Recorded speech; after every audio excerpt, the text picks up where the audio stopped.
സ്വലാത്ത് നന്നായി ചൊല്ലണേ. രാത്രി ഉളൂവോടുകൂടി സ്വലാത്ത് ചൊല്ലിയിട്ട് നിങ്ങൾക്കിനി എന്തെങ്കിലും കേട്ടുകൊണ്ട് ഉറങ്ങണമെങ്കിൽ നന്നായി മുത്തുനബി തങ്ങളുടെ മദ്ഹാകുന്ന ബുറുദ വെച്ചോ, അവിടുത്തെ നഅ്ത് ശരീഫ് വെച്ചോ. എന്നിട്ടിങ്ങനെ സ്വലാത്തിലായി അങ്ങ് ഉറങ്ങട്ടെ. അങ്ങനെ കിടക്കുമ്പോൾ അതാ അതിഥിയായി വരാനുള്ളതാരാണ്?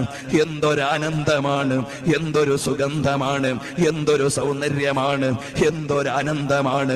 ലോകത്ത് പിന്നൊരു രാജാവിനെയും കാണാൻ പൂതി വരില്ല, ലോകത്ത് പിന്നൊരു നേതാവിന്റെ മുമ്പിലും ചെല്ലാൻ മോഹം വരില്ല.